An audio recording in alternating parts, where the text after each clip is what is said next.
அனைவருக்கும் கோபிநாத்தின் அன்பு வணக்கங்கள். சந்தோஷமா? நான் நார்மலாக பேச தொடங்கும்போது எல்லோருக்கும் வணக்கம் அப்படின்னு சொல்லுவேன். சரி, தம்பி கேட்டு இந்த காலேஜ் என்னடா எல்லா பக்கமும் பேசுகிறீங்க, அங்கிட்ட அடிச்சு துவைக்கிறானுங்க, இங்கிட்ட ஒரு ஆள் பின்னி எடுக்கிறாங்க, அந்த பிள்ளை பாராட்டு தான் ஓட்டு தானே தெரியலை. அவர் புக்கை பொறுத்த வரைக்கும் புக்கு எப்படி இருக்குமோ தெரியலை, தலைப்பெல்லாம் சூப்பராக இருக்கும் அப்படின்னு. ஸோ நைஸ், சந்தோஷம். இன்றைக்கு ஒடிசை சர்டிஃபிகேட்லாம் வாங்கி வாழ்க்கையினுடைய அடுத்த கட்டத்திற்கு செல்ல போகிற உங்களுக்கு என்னுடைய மனப்பூர்வமான வாழ்த்துக்களை தெரிவிச்சுக்கிறேன். ஒரு ப்ரொஃபஷனல் கோர்ஸ் படிச்சுட்டு இந்த உலகத்துக்குள்ளே வர்றது அப்படிங்கிறதெல்லாம் ஒரு 20 வருஷத்துக்கு முன்னால் ஏதோ ஒரு ஊரில் இருக்கும் இன்ஜினியர் வீடுன்னு ஒன்று இருக்கும். இப்போலாம் யாராவது தடிக்கி விழுந்து தாங்கி பிடிச்சா அவர் இன்ஜினியருங்கிறாப்பில். ஒரு பக்கம் பெரிய சந்தோஷம், இன்னொரு பக்கம் இந்த லெவலுக்கு நம்ம வளர்ந்துருக்கப்போ அடுத்து என்ன பண்ண போகிறோங்கிற ஒரு கேள்வி இருக்குது. ஓகே, மணி இப்போ 6:30 மணி ஆகுது. நான் ஒரு 5 நிமிஷம் டைம் தரேன், உங்களுக்கு ஒரு மைக் கொடுக்க சொல்கிறேன். ஸோ உங்கள் தலைப்பு என்னென்னு என்கிட்ட சொல்லிட்டீங்கன்னா நான் அதிலே பேசிடுவேன். Instead of what I know, நான் கொஞ்சம் பிளான் பண்ணிட்டு வந்திருக்கேன் என்ன பேசலான்னு சொல்லிட்டு. பட் என்னென்னா மோஸ்ட் ஆஃப் த ஸ்டூடெண்ட்ஸ் இன்றைக்கி வெளியில் அவுட் கோயிங் ஸ்டூடெண்ட்ஸ் இருக்காங்க, அப்புறம் மற்ற ஸ்டூடெண்ட்ஸ் இருக்காங்க, பேரண்ட்ஸ் இருக்காங்க அப்படின்னு சொன்னதுனால நான் தலைப்பை உங்கள் வசமே விடணும் அப்படின்னு ஆசைப்பட்றேன். பெரும்பாலும் இது போன்ற கல்லூரிகளுக்கெல்லாம் செல்கிறப்போ நமக்கு தெரிஞ்ச ஒன்று பேசுகிறத விட உங்களுக்கு என்ன வேணுமோ அதை பேசிட்டு போகிறது பெட்டர். இல்லைனா கடைசியில் நல்லா தான் பேசினா என்ன பேசினான்னு தெரியல, நீங்கள் வீட்டில் போய் பேசுகிறதுக்கு பதிலாக இப்போவே பேசி அதை முடிவுக்கு வந்துடலாம் அப்படின்னு. சைடில் ஒத்த காலில் இவன் சரியாக பேசுவானா கொஞ்சம் நேரம் பார்ப்போம், இல்லைனா அப்படியே கலந்துக்குவோம், அப்பீட் ஆகிக்குவோன்னு அவநம்பிக்கையோடு இருக்கவங்களாம் சேரில் வந்து உட்காருங்க, வாங்க இடம் இருக்குது. இடம் இல்லையா? சரி, அப்போ ஓகே, சந்தோஷம். யா மைக் இருக்கானா? நிறைய டைமென்ஷன்ஸில் நிறைய வித்தியாசமான தலைப்புகள் வந்திருக்குது. பொள்ளாச்சி இஷ்யூவில் ஸ்டார்ட் பண்ணி பெண்களுடைய பாதுகாப்பு, ஸ்டூடெண்ட்ஸ் நிறைய பேர் பேரண்ட்ஸோட டைம் ஸ்பெண்ட் பண்ணுறதுல, மொபைல் ஃபோன் யூசேஜ், சமுதாய பிரச்சனை மாணவர்கள் எவ்வாறு கையாள வேண்டும், அரசியலில் தேர்தல் நடக்க போகிற நேரத்தில் என்ன செய்யணும், அப்புறம் ஹிடன் டேலண்ட்ஸை வெளியில் கொண்டு வருவது எப்படி, தமிழருக்கு தமிழ்நாட்டிலேயே வாய்ப்பு மறுக்கப்படுவது பற்றி நீங்கள் என்ன நினைக்கிறீர்கள், விவசாய பங்களிப்பு இல்லாத இளைஞர் கூட்டம் அல்லது விவசாய பங்களிப்பு குறித்த விழிப்புணர்வு மக்களுக்கு இல்லையே ஏன் அப்படின்னு பல விஷயங்கள் பேசப்பட்டிருக்கு. எப்போதுமே நான் ஒரு விஷயத்தை கூர்ந்து கவனிக்கிறப்ப ஒன்று தெரியுது, நம்ம எப்பொழுதுமே பிரச்சனைகளை மேலிருந்த வாரியாக பார்க்குறோமோ அப்படின்னு தோணுது. இந்த எல்லா பிரச்சனையுமே ஒன்றோடு ஒன்று தொடர்புடையது நம்ம கவனிச்சதே கிடையாது. பிரச்சனைகளை தனித்தனியாக அட்ரஸ் பண்ண தான் நம்மளோட பிரச்சனை. நம்ம எந்த பிரச்சனையுடைய கீழ் பகுதியிலேருந்து நம்ம போய் கவனித்து பார்க்குறோமா அப்படின்னு தெரியல. அவர் ஒன்று சொல்கிறாரு, எதிர்காலத்திலே பிள்ளைகளுக்கு என்ன பிரச்சனை வரும், என்ன பிரச்சனை வந்தால் என்ன, எந்த காலத்திலும் பிள்ளைகளுக்கு பிரச்சனை வந்து கொண்டே தான் இருக்குது. இங்கே கவலை என்னென்னா, எந்த பிரச்சனை வந்தாலும் சமாளிப்பதற்கான ஒரு தலைமுறையை உருவாக்க வேண்டியது தான் நம்முடைய வேலையை ஒழிய என்ன பிரச்சனை வரும்னு அனுமானித்து அதுக்கேற்ற மாதிரி பிள்ளைகளை தயார் பண்ணுறதெல்லாம் இல்லை. பிள்ளைகளுக்கு சௌகரியமான ஒரு சாலையை உருவாக்கி கொடுக்க வேண்டும் என்று கல்வியும் பெரியவர்களும் ஆசைப்படுறீங்க. அதல்ல இந்த காலத்துடைய தேவை. எதிர்காலத்தை பெரிய அளவுக்கு தீர்மானிக்க முடியாத அளவுக்கு இன்றைக்கு இருக்கக்கூடிய காலகட்டம் மாறிக்கொண்டு இருக்கிறது. 20 ஆண்டுகளுக்கு முன்னதாக ஏறக்குறைய 10 ஆண்டுக்கு பிறகு என்ன நடக்கும் என்பதை ஓரளவுக்கு ஊகிக்க முடியும். ஆனால் இன்றைக்கி யூகிக்க முடியும் அப்படின்னு நினைக்கிறோமா? இன்றைக்கி சொல்லிட முடியுமா அடுத்த 15 ஆண்டுகளுக்கு பிறகு இந்த உலகம் எப்படி இருக்கும் அப்படின்னு நமக்கு தெரியுமா என்ன? பிக் 3 கம்பெனிஸ் உட்காந்துட்டு உலகம் முழுக்க இருக்கக்கூடிய கார்களை எப்படி உருவாக்கணும்னு இப்போவே திட்டம் போட்டு இருக்கான். காரணம், அடுத்த 10 ஆண்டுகளில் சாலைகளே பெரிய அளவுக்கு தேவைப்படாதுங்கிறான். மேன்லெஸ் கார்ஸில் இறங்கிட்டாங்க எல்லா பெரிய நிறுவனங்களும். உலகத்தின் பெருநிறுவனங்கள் எல்லாம் எதுக்குள்ளே வந்துட்டாங்க? மேன்லெஸ் கார்ஸ், ஆட்டோமொபைல் இண்டஸ்ட்ரியை கைக்குள்ளே கொண்டு வர பார்த்துட்டாங்க. யாருமே சொந்தமாக கார் வச்சுக்க வேண்டிய தேவையே இருக்காது. எல்லா இடத்துலையும் ரோட்டில் கார் ஓடிக்கிட்டே இருக்கும். அப்ளிகேஷன் வழியாக கூப்பிட்டீங்கன்னா கொண்டு போய் அதை அத்தை வீட்டில் பத்திரமா இறக்கிவிட்டு அது போயிட்டே இருக்கும். பார்க்கிங்க்கு ஸ்பேஸ் தேவை கிடையாது. வீட்டில் தேவையில்லாமல் 3 பேர் இருக்க வீட்டில் பெருமைக்கு 4 காரை வாங்கி வச்சுக்க வேண்டிய அவசியம் கிடையாது. அப்போ இது இருக்கக்கூடிய இன்ஃப்ராஸ்ட்ரக்சரை இந்த அளவுக்கு தேவைப்படுமா அப்படின்னு தெரியலேங்கிறான். மனிதர்களும் மெஷின்களும் சண்டை போட போகிற ஒரு மெஷின் லேர்னிங் உலகத்தில் வாழ்ந்து கொண்டு இருக்கோம். Since you guys are engineers, you know better than me, இல்லையா? ஒரு மெஷினே தான் செய்யக்கூடிய தவறுகளின் அனுபவமாக எடுத்துக்கொண்டு அந்த தவறுகளின் வழியாக சரியான இடத்தை நோக்கி பயணிக்கிறது. மனிதனுக்கு தேவைப்படக்கூடிய வாய்ப்புகள் எல்லாத்தையும் மெஷின் கொண்டு போக போகுது. மனுஷனும் சண்டை போட்ட காலத்திலேருந்து மனுஷனும் மிஷினும் சண்டை போட போகிற ஒரு காலகட்டத்துக்கு வந்திருக்கோம். பல நூற்றாண்டுகளுக்கு முன்னதாக மனிதர்களே நியாண்டதர்களும் ஹோமோசெஃபியன்ஸும் சண்டை போட்ட காலகட்டம்லாம் உண்டா. மனிதனின் இந்த பகுதியும் மனிதன் அந்த பகுதியும் சண்டை போட்டிருக்காங்க. அது மாதிரி எதிர்காலத்தில் ஹோமோசெஃபியன்ஸு நியாண்டதற்கு இடையில் சண்டைகள் நடந்தது போல் மனிதர்களுக்கும் நம்முடைய மிஷின்ஸுக்கும் இடையில் சண்டை நடக்கும் அப்படின்னு எதிர்பார்க்குறாங்க. ஏன்னா மெஷின்கள் மனிதர்களுடைய எல்லா தேவைகளையும் பூர்த்தி செய்ய போகிறது. அப்படி இருக்கிறபோது மெஷின்கள் பக்கத்தில் உட்கார்ந்துருக்கக்கூடிய ஒரு சாதாரண ஆளாக நம்ம மாறப்போகிறோம் அப்படின்னு சொல்கிறாங்க. ஆனால் இதுவும் ஊர்ஜிதம் கிடையாது. எதுவும் ஊர்ஜிதமற்ற காலத்தில் நாம் காப்பாற்றிக் கொள்ள வேண்டியது 3 மட்டும்தான். 1 தன்னம்பிக்கை, 2வது தைரியம், 3வது இயற்கை வளம். இது 3 மட்டும்தான் நம்மளை கடைசி வரைக்கும் காப்பாற்றும். தன்னம்பிக்கை, தைரியம், இயற்கை வளம். இது 3ஐயும் நம்மளால் காப்பாற்றிக்க முடியும்னா நம்ம யாருக்கையும் எதிர்பார்த்து நிற்க வேண்டிய அவசியம் இல்லை. ஏன்னா இப்போது நமக்கு கொடுக்கப்படக்கூடிய எல்லா வசதிகளுமே இங்கே இருக்கக்கூடிய வளங்களை சுரண்டி தான் நமக்கு கொடுக்கப்படுகிறது. அது எவ்வளோ நாளைக்கு நமக்கு கையில் இருக்குங்கிறது புரியாமல் எல்லாத்தையும் நம்ம அனுபவிச்சுட்டே இருக்கோம். யார் சொன்னாலும் புரியலை, விவசாயத்தில் பங்கெடுக்கணும் அப்படின்னு யார் சொன்னாலும் விழிப்புணர்வே ஏற்பட மாட்டேங்குது அப்படின்னு சொல்கிறோம். அதுக்கு மாற்று அது இல்லை. விழிப்புணர்வோடு இருங்கள், விவசாயத்தை காப்பாற்றுங்கள் இல்லை. இங்கே இருக்கக்கூடிய அம்மா அப்பாக்கள், பிஇ படித்த அந்த பிள்ளைங்க, இங்கே இருக்கக்கூடிய பொம்பளை பிள்ளைங்களாம் விவசாயத்தை கல்யாணம் பண்ணிக்கிறேன்னு சொல்லுங்கள். தானாக விவசாயிக்கு மரியாதை வந்துடும். ஒரு விவசாயிக்கு பொண்ணு கொடுக்க நீங்கள் ரெடியாக இருக்கீங்களா? என்னைக்காவது அந்த கேள்வியை கேட்டுக்கோமா? விவசாயம் காப்போன்னு சொல்லிட்டு வாட்ஸ்அப்பில் டிபியில் க்ரீன் கலரில் ஒன்றை வச்சுட்டு எல்லாரும் தற்கொலை பண்ணிக்கிட்டு சாகுறான். இந்த தலைநிறுத்து எப்போ மாறப்போகுதுன்னு கேட்டுக்கிட்டு இருக்கிறத நிறுத்திட்டு ஒரு விவசாயி தன்னம்பிக்கையோடு திருமணம் செய்து கொள்வேன்னு ஒரு பெண் முன்னால் வரட்டும். விவசாயிக்கு தாண்டா பொண்ணு கொடுப்பேன்னு கங்கணம் கட்டிட்டு ஒரு அப்பனும் அம்மாவும் நிற்கட்டும். தானா இங்கே விவசாயத்துக்கு மரியாதை வரும். ஆனால் என்ன பண்ணுறோம், கடைசியில் கஷ்டப்பட்டு படித்து கேம்பஸில் தெரிய ஏதோ ஒரு கம்பெனியில் போய் உட்காந்து மைசூரில் ட்ரைனிங் முடித்து அதுக்கப்புறமாக புதுசாக ட்ரெஸ் எல்லாம் வாங்கி போட்டு பர்ஃப்யூம்லாம் வாங்கிட்டு போய் உட்காந்து அமெரிக்காவுக்கு ஒரு தடவை ஆன்சைட் போயிட்டு 3 வருஷம் 4 வருஷம் முடிஞ்ச பிறகு பிச்சு பிழிஞ்சு தூக்கி எரிஞ்ச பிறகு போங்கடா கர்மம் முடிச்ச இந்த வேலை வேணான்னு நீங்கள் விவசாயத்துக்கு வர்றதுக்கு பதிலாக முடியும்னா இப்போவே விவசாயத்துக்கு புறையும் போயிரு. என்ன தப்பு? ஆனால் நம்ம என்ன பண்ணுறது தெரியுமா, யாராவது ஒருத்தர் விவசாயம் பார்க்கட்டுங்கிறோம். இங்கே எல்லாருக்குமே பிரச்சனை அதுதான். எவனையாவது ஒருத்தனை தீர்வு சொல்ல சொல்கிறீங்க. இந்த சமுதாயம் மோசமாக இருக்குது, நீங்கள் யார் ஜி? எதிர்த்து வீட்டுக்காரன் மோசமாக இருக்கான், பக்கத்து வீட்டுக்காரன் மோசமாக இருக்கான், சைடு மோசம், லெஃப்ட் மோசம், ரைட்டு மோசம்னா நாம் எங்கே இருக்கோம்? இந்த சமுதாயமே மோசம்னா நாமளும் மோசம்தான். கூட இருந்துக்கிட்டு குரல் சொல்லிக்கிட்டு இருக்கிறதுனால மட்டும் இது தப்பு இது தப்புன்னு சொல்லிட்டு இருக்க ஒரே காரணத்தினால நம்ம நல்லவன்லாம் ஆயிட முடியாது இல்லையா? அப்போ எல்லோருக்கும் இதில் பங்களிப்பு வேண்டும் என்ற அவசியம் இருக்கிறது. எல்லாரும் இன்னொருத்தரை நோக்கி கை நீட்டிகிட்டே இருக்கோம், அவன் நம்மளை நோக்கி கை நீட்டிகிட்டே இருக்கான், அவ்வளோதானே? ஏதாவது ஒரு பிரச்சனை வந்தால் அவன் தப்பா இவன் தப்பான்னு பேசிக்கிட்டே இருக்குமே ஒழிய சமூகத்தில் எப்பொழுதுமே நிறைந்து கிடக்கக்கூடிய இந்த தவறை மாற்றணுங்கிற என்ன நமக்கு வந்ததே கிடையாது. இங்கே இருக்கக்கூடிய சூழ்நிலைகள் ரொம்ப காலமாக அப்படியே தான் இருக்குது. நீங்கள் அரசியலுக்கு எதிராக வைக்கப்படக்கூடிய மிகப்பெரிய கருத்து என்பதுன்னா இது ஊழல் நிறைந்த அரசியலாக இருக்கிறது. பல ஆண்டுகளாக இதையே சொல்லிட்டு இருக்கமே, ஏன் மாற்றலை? மாத்திரமா செஞ்சமா? செய்யாமல் தேர்தல் நேரத்தில் மட்டும் என்ன செய்யணுங்கிறத பற்றி விழிப்புணர்வு உண்டாக்க முடியாது. விழிப்புணர்வுங்கிறது சமூகத்துடைய எல்லா படிநிலைகளிலும் ஏற்படணும். மாற்றம் உங்களுக்கு வேணும்னா அப்பப்போ ஏதோ ஒரு கருத்தை சொல்வதன் வழியாக நடந்துடாது.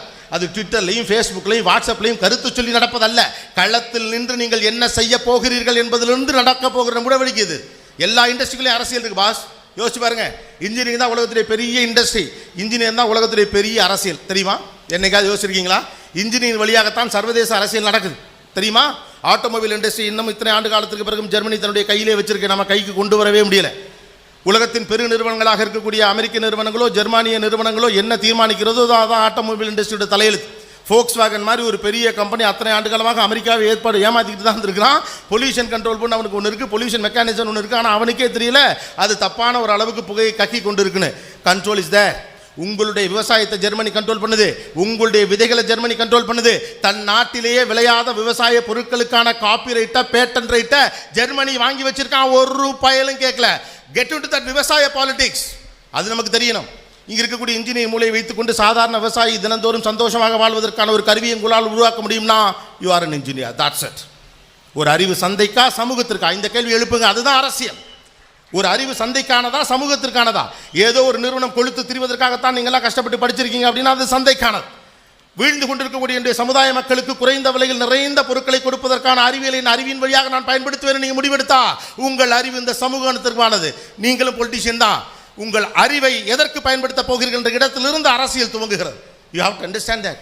நான் just a student, no, you are a leader. உங்களை பொறுத்த வரைக்கும் நீங்கள் ஸ்டூடெண்டாக இருக்கலாம், என்னை பொறுத்த வரைக்கும் உட்காந்துருக்கேன் ஒவ்வொருத்தருமே லீடர். படித்தவன் தான் இந்த சமூகத்துக்கான லீடராக இருக்க முடியும். ஆனால் அவனுக்கு சமூக பார்வை இருக்கணும். Can you ever think about it? யோசிச்சிருக்கமா? திங்க் பண்ணியிருக்கமா? ஆனால் எல்லா நேரத்துலையும் கோபம் மட்டும் படுறோம். நான் உள்பட தான் சொல்கிறேன். நான் ஒன்றும் பயங்கரமான பெரிய எனக்கு பின்னால் ஒளிவட்டம்லாம் ஒன்றும் கிடையாது. உங்களை ஒரு ஆள் தான் நான். ஆனால் நம்ம எப்போதுமே எப்படி இருக்கோம், ரியாக்ட் மட்டுமே பண்ணிட்டு இருக்கோம். ஒரு பிரச்சனை வருகிற போது மட்டுமே அதை பேசி கொண்டிருக்கக்கூடிய ஆட்களாக இருக்கிற எல்லா கண்ட்ரோலையும் வெளிநாட்டுக்காரன் கையில் வச்சுருக்கோம். எந்த மெக்கானிசம் உங்கள்கிட்ட இல்லை. நீங்கள் இணையத்தின் வழியாக பகிரப்படும் ஒரு தகவல் என்பது ஏதோ ஒரு நிறுவனத்தின் கைக்குள் இருக்கிறது, உங்களுக்கு தெரியும் தானே? இதுக்கு சொல்யூஷன் என்ன? தகவலே பரிவாரம் இருக்கிறதா? ஒரு ஃப்ரெண்டுக்கு தகவல் சொல்லாமல் இருக்கிறதா? ஒரு அம்மா அப்பாட்ட அன்போடு பேசாமல் இருக்கிறதா? ஒரு அண்ணன் தங்கையிடம் பேசாமல் இருப்பதா? ஒரு காதலன் காதலியிடம் பேசாமல் இருப்பதா? கிடையாது. அந்த கண்ட்ரோலை உங்கள் கையில் கொண்டு வாங்க. உங்கள் அறிவியல் வழியாகவும் உங்கள் அறிவின் வழியாகவும் you become the master in that. நீங்கள் டிசைட் பண்ணுவீங்க அப்போ என்ன செய்யணும்னு சொல்லிட்டு. என்கிரிப்ஷனுக்கு ஒத்துக்காத நிறுவனங்களை தூக்கி எறியக்கூடிய அளவுக்கான அறிவு நம்மகிட்ட இருக்குது. ஆனால் நம்மளால் செய்யவே முடியல. அப்போ அந்த கண்ட்ரோலை யார் வச்சுருக்கான்? ஒரு ஊடக நிறுவனம், ஒரு சமூக நிறுவனம் அல்லது ஒரு டிஜிட்டல் இண்டஸ்ட்ரி, ஒரு அரசியலை இன்றைக்கி கட்டுப்படுத்த முடியும். ஆனால் அத்தனையும் வெளிநாட்டுக்காரன். அவன் என்ன வேணாலும் அதுக்குள்ள தகவலை பரப்பலாம். உங்கள் அரசியல் தலைவர்களை பற்றி அவதூறு பரப்ப வேண்டும் என்று நினைத்தால் ஒரு சோஷியல் நெட்வொர்க்கிங் சைட்டால் அதை இன்றைக்கி செஞ்சிட முடியும். ஆனால் உங்கள் சோஷியல் நெட்வொர்க்கிங் சைட் இருக்கா? நம்ம இதில் பெருமை அடைஞ்சிடறோம். ஃபேஸ்புக்கில் எனக்கு இவ்வளோ ஃபாலோவர்ஸ் இருக்கான்னு பெருமைப்படுறோம். ட்விட்டரில் எனக்கு இவ்வளோ ஃபாலோவர்ஸ் இருக்கான்னு பெருமைப்படுறோம். எனக்கு இவ்வளோ ஃபேன்ஸ் இருக்காங்க, நான் ஒரு ஃபோட்டோ போட்டால் இத்தனை லைக்ஸ் வருதுன்னு பெருமைப்படுறோம். அதுக்காக இருக்குங்க பாஸு. ட்விட்டரே நம்ம கொண்டாடணும். தட் இஸ் இண்டியனைஸ்டு ட்விட்டர்னு ஒன்றை கொண்டாங்க. அதுதான் நம்ம வேலை. அதுக்கு தான் இவ்வளோ கஷ்டப்பட்டு படிக்கிறோம். ட்விட்டரில் ஹேண்டில் வச்சுக்கிறதுக்கு எந்த நாட்டுக்காரனாக இருந்தால் என்ன? ஃபேஸ்புக்கில் ஒரு அக்கௌண்ட் வச்சுக்கிறதுல என்ன பெருமை பீத்திக்க வேண்டியிருக்கு? நம்ம கொண்டு வரணுமா இல்லையா? நம்ம கண்டுபிடிக்கணும் இல்லையா? As I told you people that just America is producing 33,000 engineers in a year who claims himself that the scientifically developed country, rich country அப்படிலாம் சொல்லிட்டு இருக்கான். But just Tamil Nadu, who has a population of 7 lakh people, is producing approximately 1,50,000 engineers to 2 lakh engineers. What are we going to do with this knowledge? இந்த அறிவு ஒன்று சும்மா வரலையே. மற்ற ஊர் மாதிரி அவனா வேலை பார்த்து சம்பாரித்து கஷ்டப்பட்டு படிச்செல்லாம் வர்றதுங்கள விரல் விட்டு இங்கே எண்ணிடலாம். இங்கே அம்மா அப்பாக்களுடைய தியாகத்தில் படிப்பு வளர்ந்துருக்குது. உலகம் முழுக்க பிள்ளைகள் படித்தாலும் இந்தியாவில் பிள்ளைகள் படிப்பது என்பது வேறு மாதிரியா. அது தியாகத்தில் வளர்ந்த படிப்பு. தந்தை சில தெருக்கள் வழியாக கடந்து போக முடியாமல் சுற்றி சுற்றி போறாரு. ஏன் உங்களுக்கு சந்தேகம்லாம் இருக்குமே? அந்த தெருவில் உங்கள் படிப்புக்காக அவர் கடன் வாங்கி வச்சிருக்கிறார். அந்த கடைக்காரனை சந்திக்க முடியாமல் நீங்கள் படித்து முடிச்ச பிறகு பிள்ளை வேலைக்கு போய் எப்படியா சம்பாரிச்சு கடன் அடைக்குங்கிற நம்பிக்கையோட காலம் முழுக்க கட்டம் போட்ட சட்டை ரெண்டு பேண்ட்டையும் வச்சுக்கிட்டு 3 செருப்போட வாழ்ந்துட்டு ஒரு தந்தை செத்து போறான் பார். அந்த தந்தையின் தியாகத்தில் நடக்கிறது படிப்பீங்க. In India, education is a sacrifice. It is not just a title. அதில் படிக்கிறோம். குண்டுமணி தங்கமாவது கழுத்தில் போட்டுக்கணுங்கிற பண்பாட்டு பின்னணியிலேருந்து வந்திருந்தாலும் கூட கல்யாணத்துக்கு வர முடியல, உடம்பு சரியில்லைன்னு சொல்லிட்டு அந்த குண்டுமணி தங்கத்தை அடமான வச்சு பிள்ளைக்கு ஸ்கூல் ஃபீஸோ காலேஜ் ஃபீஸோ கட்ட நினைக்கக்கூடிய ஒரு தாயின் தியாகத்தில் வளர்கிறது படிப்புங்க. It is a reciprocation. Education நீங்கள் டைட்டில் பார்க்குறீங்க. No, education is something which is an opportunity for you people to give back to the society. உங்களை வளர்த்தெடுத்த அந்த சமூகத்திற்கு நீங்கள் திரும்ப கொடுப்பதற்கான மிகப்பெரிய வாய்ப்பின் பெயர் கல்வி. அப்போ நீங்கள் யாருன்னு முடிவு பண்ணிக்கங்க. இப்போ அவ்வளோதான். ஒரு டிகிரி சர்டிஃபிகேட் கையில் வச்சிருக்க ஒரு ஆளா, இந்த சமூகத்தை மாற்றுவதற்காக டிகிரி சர்டிஃபிகேட் கையில் வச்சிருக்க ஆளா, 3 வேளை சாப்பாட்டுக்காக உங்கள் வயிற்றை நிறச்சிக்கிறதுக்காக ஒரு டிகிரி சர்டிஃபிகேட் கையில் வச்சிருக்க ஆளா, சாப்பிட வழி இல்லாமல் 3 வேளை கிடைக்காம சாப்பாட்டுக்கு செத்துக்கிட்டு இருக்க சராசரி இந்தியனை காப்பாற்றுறதுக்காக கையில் அந்த டிகிரி சர்டிஃபிகேட்டை வச்சிருக்க ஒரு ஆளா, நீ தலைவனா மாணவனா? அவ்வளோதான் என் கேள்வி. நீங்கள் தலைவனா என்கிட்ட கேள்வி கேட்காத, மாற்றிக்கோ. தலைவன் மாற்றுவான். தலைவனுடைய வேலை என்பது மாற்றத்தை உண்டாக்குவது, புலம்பிக்கிட்டே இருக்கிறது கிடையாது. Go and hit the batsman. That's it. எங்கே தப்பு நடக்குதுன்னா போய் தட்டிக்கேள். எங்கே மாற்ற வேண்டும் நினைக்கிறா நீங்கள் போய் நில்லுங்க. அவ்வளோதானே. உங்கள் கையில் இருக்க உலகத்திலே அதிகமான இளைஞர்களை வைத்திருக்கக்கூடிய ஒரு தேசம்னு மறுபடியும் பேசிட்டு இருக்கோம். 65% இளைஞர்கள் இந்தியாவில் இருக்காங்க. உலகத்திலே the most youngest people living in this country. சைனாவும் ஜப்பானும் அவர் சொன்ன மாதிரி ரிட்டையர்டு கண்ட்ரி ஆயிடுச்சு. ஆள் கிடையாது அவனுக்கு வேலை பார்க்கறது கூட. நீங்களாம் அடுத்து எந்த இடத்துக்கு போக போகிறீங்க யோசிச்சு பாருங்கள். ஒரு காலகட்டத்தில் பேங்க் மேனேஜர்னா கிட்டத்தட்ட ரிட்டையர்ட் ஆக போகிற ஒரு காலகட்டத்தில் ஒரு பேங்க் மேனேஜரே வந்து சேருவார். ஞாபகம் இருக்கா? இன்றைக்கி போய் பாருங்கள். 40 வயசில் ஒருத்தன் பேங்க் மேனேஜர், 35 வயசு 38 வயசில் ஜூனியர் டிசைடிங் ஆஃபீஸர் ஐஏஎஸ் கேட்டகரியில் ஒருத்தர் உட்காந்துருக்கார். அரசு நிறுவனங்களில் தொடங்கி முடிவெடுக்கும் அதிகாரங்களில் தொடங்கி ஏழைகளுக்கு நல்லது கெட்டது செய்கிறதுக்காக இருக்கக்கூடிய அரசு வேலைகளில் தொடங்கி ஆய்வகங்களில் தொடங்கி லேபரட்டரிஸ்லேருந்து சயின்ஸ் உள்ளிட்ட டெலிவிஷன் உள்ளிட்ட ஊடகத்திலேருந்து டிஜிட்டல் மார்க்கெட்டிங்லேருந்து எல்லாத்துலையும் யங்ஸ்டர்ஸ் தான் உட்காந்துருக்கீங்க. இன்னும் 5 வருஷம் கழிச்சு நீங்கள் கவனிச்சிங்கன்னா 30 வயசில் எல்லாரும் பெரிய பொறுப்புக்கு போய் உட்கார போகிறீங்க. அப்போ நீங்கள் என்ன பண்ண போகிறீங்கிறதா கேள்வி. Make a change guys. இந்த கூட்டத்துக்குள்ளே நம்ம தான் யாரோ ஒருத்தன் தான் உடனடியாக அடுத்த மாற்றத்தை செய்ய போகிறீங்க. ஒரு காலகட்டத்தில் 55 வயசில் நீங்கள் அடைந்த பதவியை 35 வயசில் அடைவதற்கான வாய்ப்பு இப்போ வந்திருக்கு. now it is in your hand. இனிமேல் நீங்கள் தீர்வு சொல்வதற்கான ஆட்கள் என்பதை புரிந்து கொள்ளுங்கள். நாங்கள் சின்ன பையன் அப்படிலாம் இனிமேல் நீங்கள் ஒதுங்கிறதுக்குலாம் எந்த வாய்ப்புமே கிடையாது. நாங்கள் என்ன பண்ண முடியாது? அரசியல்வாதிகள் தானே பண்ணணும். நீங்கள் நினச்சா அரசியல்வாதி அதை பண்ணித்தான். உண்மையிலேயே நமக்கு விவசாயத்து மேலே பெரும் பிரியம் இருந்தால் விவசாயி இவ்வளோ கஷ்டப்படுவானா யோசிச்சு பாருங்கள். நாம் எல்லாரும் கஷ்டப்படுறோம். வருத்தம் தெரிவிப்பதன் வழியாகவே இந்த வாழ்க்கையை நடத்தி விட முடியும்னு நாம் நம்பிக்கிட்டே இருக்கோம். என் கடன் வருத்தம் தெரிவிப்பதே, அதுக்கு மேலே நான் ஒன்றும் பண்ண மாட்டேன். தட்ஸ் இட், முடிஞ்சு போச்சு. நான் போயிட்டே இருப்பேன். எனக்கு குற்ற உணர்வு ஒன்று இருக்குது. நான் தவறு செய்கிறேன்னு ஒரு குற்ற உணர்வு இருக்குது. அதுலேயும் தப்பிக்கிறதுக்காக என்ன பண்ணுறேன், இன்னொருத்தனை குற்றவாளின்னு சொல்லிட்டு போயிட்டே இருக்கேன். இப்படி எவ்வளோ காலம் நம்ம நகர்த்திக்கிட்டே போவோம். இந்த சமூகம் பெண்ணுக்கு பாதுகாப்பானதாக இருக்கிறதான தினந்தோறும் கேள்வி எழுப்ப வேண்டிய சமூகம் என்னைக்காவது பொள்ளாச்சி மாதிரி ஒரு இஷ்யூ நடக்கிறப்ப மட்டும் நான் கேள்வி எழுப்பும்னா, அந்த இஷ்யூ கொஞ்ச நாள் கழிச்சு நீங்கள் மறந்த பிறகு மறுபடியும் இன்னொரு இஷ்யூ வரப்போ மறுபடியும் கேள்வி எழுப்புவீங்களா? how it is possible? இது சரியா? ஒரு பெண்ணையும் ஆணையும் ஒன்றாக சமமாக வளர்க்கணும். ஒரு பெண் குறித்த மதிப்பீடுகளை வீடுகளிலிருந்து தொடங்க வேண்டும் என்ற படிப்பினை இங்கே பல்லாயிரம் காலத்துக்கு முன்னாலே சொல்லியிருக்கு. பெண் படிக்கணுங்கிறத பாரதி காலத்திலேருந்தே பேசிட்டு இருக்கோம். அதுக்கு முன்னாலேருந்தே பேசிகிட்டு இருக்கோம். அம்மாக்கள் முன்னிட்டு நடத்தக்கூடிய குடும்பங்களில் கூட ஆண் பிள்ளையும் பெண் பிள்ளையும் வேறு வேறாக பார்க்கக்கூடிய மனநிலைங்கிறது ஒன்று இருக்குல்ல. பெண்ணை பிண்டமாக பார்க்கிற மனநிலை, பெண்ணை சதையாக பார்க்கிற மனநிலையிலிருந்து ஒரு ஆண் பிள்ளையை மாற்ற வேண்டும் என்பது வீடுகளில் தொடங்கணும். அது தொடங்குச்சுன்னா எந்த சம்பவம் இங்கே நடக்காது. நீ உட்காரு, ஆம்பளை பிள்ளை இருக்கையில் என்ன பேச வேண்டியிருக்குன்னு வீட்டுக்குள்ளே என்னைக்கு நீங்கள் பேச ஆரம்பிச்சுக்கல, பெண்ணுக்கு குரல் போச்சு. பெண் தன்னுடைய உரிமையை இழந்தான், பேசுறதுக்கான சூழலை இழந்தான். இங்கே சூழல் எல்லாம் அப்படியே இருக்கும், ஆனால் நான் மட்டும் மாறிக்கணும். அப்படி தானே? அது எப்படி முடியும்? சம்பாதிப்பதற்கு வாய்ப்பே இல்லாத ஒரு சமூகத்துக்குள்ள ஒரு ஆணை சம்பாரின்னு சாவடிக்கிறது.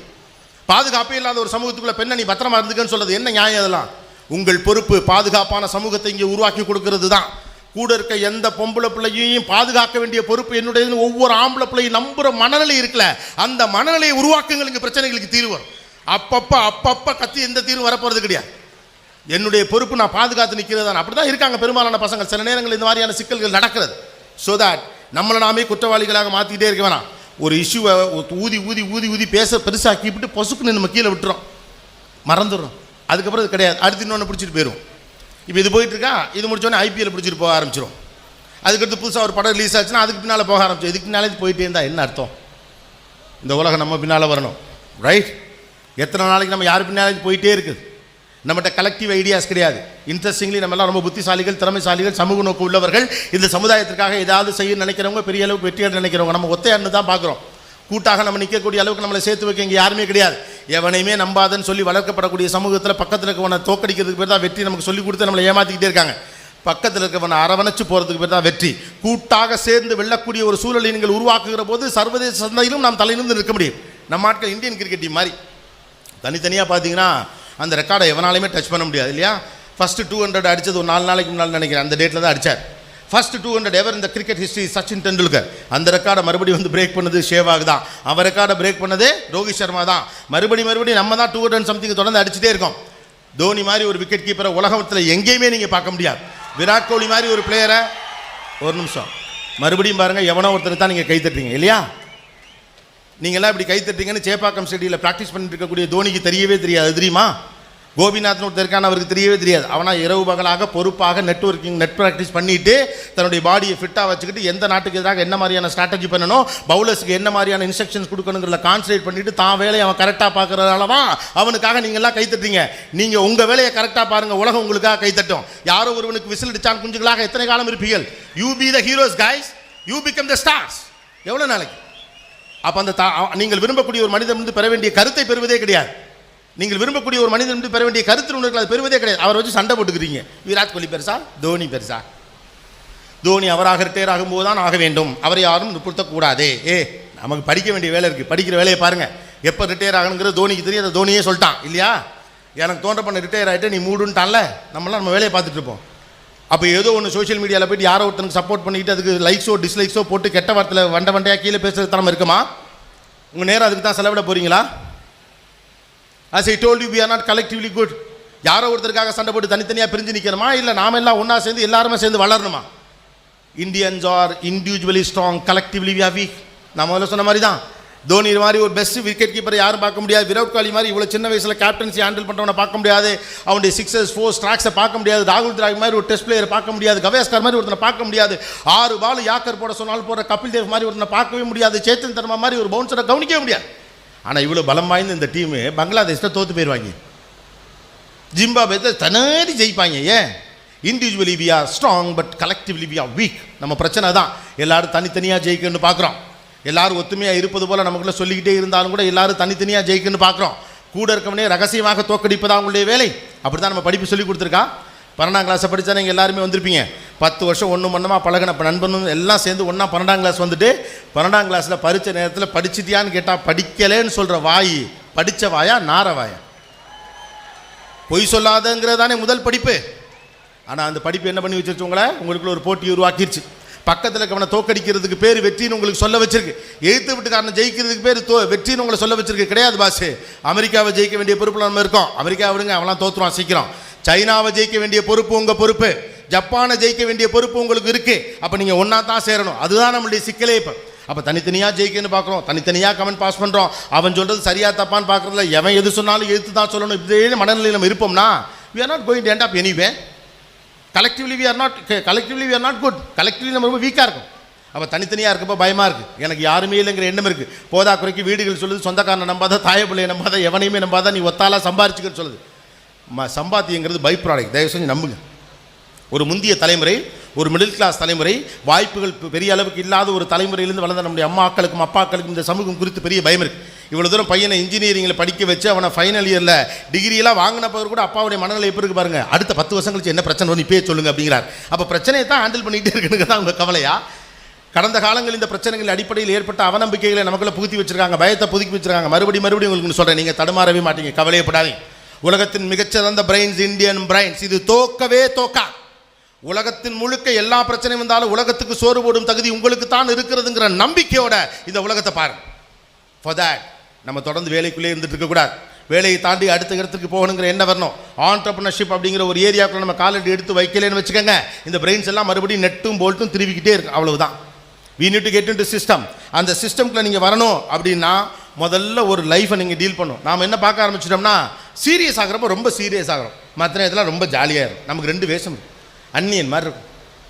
சீரியஸாக இருக்க வேண்டிய நேரத்தில் நம்ம சீரியஸாக இருந்ததே கிடையாது. எல்லாரும் வாழ்க்கையில் நமக்கு சின்ன வயசில் சொல்லி சொல்லி வளர்த்ததுனால கமிட்மெண்ட்லேருந்து ஒதுங்கி இருக்கவே பார்க்குறோம். பொறுப்புகளை ஏற்றுக்கொள்ள நாம் பெரும்பாலும் தயாராக இருந்ததே கிடையாது. நமக்கு பொறுப்புகள் மீது ஒரு வெறுப்பு ஏற்படக்கூடிய அளவுக்கு சின்ன வயசுலேருந்து அம்மா அப்பாக்கள் நமக்கு புரியாதுங்கிறதுக்காக சொல்லி சொல்லி ஏமாற்றியே வளர்த்துருக்காங்க. சின்ன வயசில் சொல்லுவாங்க, இப்போ நீ எல்கேஜி படிக்கிற, இப்போ நீ நல்லா படிச்சிட்டீங்கன்னா பின்னால் ஜாலியாக இருக்கலாம். அப்போ நம்ம வாழும்போது ஜாலியாகவே இருக்க முடியாது நம்ம கணக்குப்படி. இப்போ படிக்கிறப்ப நீ நல்லா படிச்சிட்டீங்கன்னா பின்னால் ஜாலியாக இருக்கலாம்னு ஒன்றுமே தெரியாது எல்கேஜி பிள்ளை ஏமாத்துறது. அப்போ என்ன சொன்னால் அந்த பிள்ளைக்கு புரியுங்கிறது தெரியாமல் கூட நீங்கள் அப்படி சொல்லியிருந்துருக்கலாம்.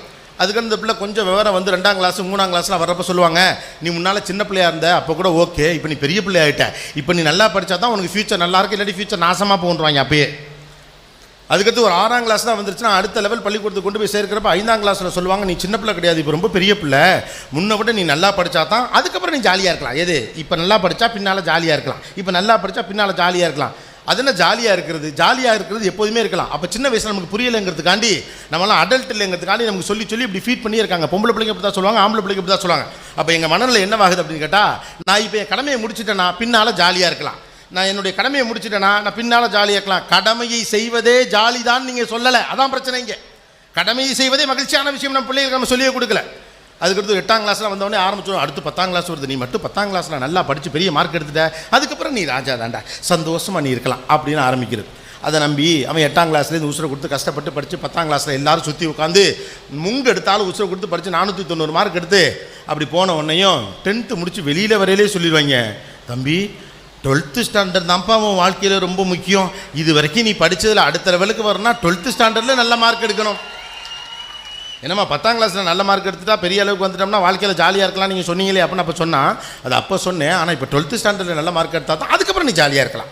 12th மட்டும் நீ நல்லா படிச்சுட்டான். அதுக்காக முதல்லாம் பார்த்தீங்கன்னா 11th ஸ்டாண்டர்ட் படிக்க மாட்டாங்க, இப்போ 11th பப்ளிக் வச்சு விட்டாங்க. அதேமாதிரி எல்கேஜிக்கெலாம் பப்ளிக் வந்துடும் நினைக்கிறேன். எல்கேஜி பப்ளிக், 1ஆம் கிளாஸ் பப்ளிக், 2ஆம் கிளாஸ் பப்ளிக், இவ்வளோ தூரம் இத்தனை பப்ளிக் எக்ஸாமினேஷன். 8ஆம் கிளாஸே ஒரு பப்ளிக் எக்ஸாமினேஷன் மாதிரி நடக்குது, 10ஆம் கிளாஸ் ஒரு பப்ளிக் எக்ஸாமினேஷன் மாதிரி நடக்குது, 11, 12 இவ்வளோ பப்ளிக் எக்ஸாம் எழுதுகிறோம். இப்படி எழுதுகிற பசங்கள்கிட்ட நம்ம பெருசுங்களாம் சொல்லுவோம், நாங்கள்லாம் அந்த காலத்தில் எவ்வளோ கஷ்டப்பட்டு படிச்சோம் தெரியுமா பாஸ், உங்கள் சிலபஸை போய் எடுத்து பாருங்கள், ஒன்றுமே கிடையாது, அது ஒன்றுமே கிடையாது. இப்போ படிக்கிறது கஷ்டம், அதை நம்ம ஒத்துக்கிறதே கிடையாது. 12ஆம் கிளாஸை மட்டும் ரொம்ப சக்ஸஸ்ஃபுல்லாக நீங்கள் முடிச்சிட்டிங்கன்னா உங்களுக்கு எந்த பிரச்சனையுமே இல்லை, வாழ்க்கையில் ரொம்ப சந்தோஷமாக இருக்கும், அதுக்கப்புறம் ஒன்று யார் கேட்க போகிறா அப்படிம்பாங்க. அதை நம்பி 10ஆவதுலேருந்தே 12ஆம் கிளாஸுக்கான பாடத்தெல்லாம் படித்து மனப்பாடம் பண்ணி மண்டையில் ஏற்றி தூங்குறப்ப போகிறப்ப வாரப்ப சிறப்பு அந்தஸ்து எல்லாமே கொடுப்பாங்க. இரவு நேரத்தில் பால் வழங்கப்படும், காலையில் காஃபி வழங்கப்படும், புதிய உடைகள் எடுத்து தரப்படும், திருமணங்களுக்கு அனுமதிக்கப்படாது, கேபிள் டிவிகள் கட் பண்ணப்படும், சினிமாக்கள் அனுமதிக்கப்படாது, எதுவுமே பார்க்கக்கூடாது, வீட்டில் எல்லாருமே டிவி ஆஃப் பண்ணிடுவானு. அதுக்கடுத்து நம்பி 12th முடித்தோம்னா 12th முடிச்சுவிட்டு அப்படியே விட்டு எரிஞ்சிட்டு புக்கெல்லாம் வீசி எரிஞ்சிட்டு ஒடியாருவாங்க. வாசல் அப்பா நிற்பார், தம்பி வாப்பா நீட்டுக்கு ப்ரிப்பேர் பண்ணணும் அப்படின்னா. அப்போவும் அந்த உண்மையை சொல்லவே மாட்டாங்க. இதை மட்டும் நீ ஒழுங்காக முடிச்சுட்டு தம்பி, அதுக்கப்புறம் உன்னை யார் கேட்க போகிறா, ஒரு நல்ல காலேஜில் போய் சேர்ந்துட்டீங்கன்னா நீ பாட்டுக்கு படிச்சுக்கிட்டே இருக்கலாம் அப்படின்னு. அவனு சரி 12th வரைக்கும் தான் அவ்வளோ கஷ்டம், அதுக்கடுத்து இதை முடிப்போன்னு கஷ்டப்பட்டு படித்து போய் ஒரு காலேஜுக்கு போய் ஃபஸ்ட் நாள் உட்காந்தா, இந்த இவங்கெல்லாம் உட்காந்துருக்காங்கல்ல ஃபஸ்ட் டே அன்னைக்கு, அவங்கன்னா அவங்கள சொல்லலை, அவங்களுடைய நெருக்கடியில் ஒன்று இருக்குல்ல, இது வரைக்கும் படித்ததா, ஃபஸ்ட் டே அன்னைக்கு ஓரியன்டேஷன்லேயே சொல்லிடுவாங்க, தம்பி இது வரைக்கும் நீ படித்ததெல்லாம் ஒன்றுமே கிடையாது, இனிமே தான் இருக்குது உனக்கு அப்படிம்பாங்க. ஏன்னா அதான் உண்மை.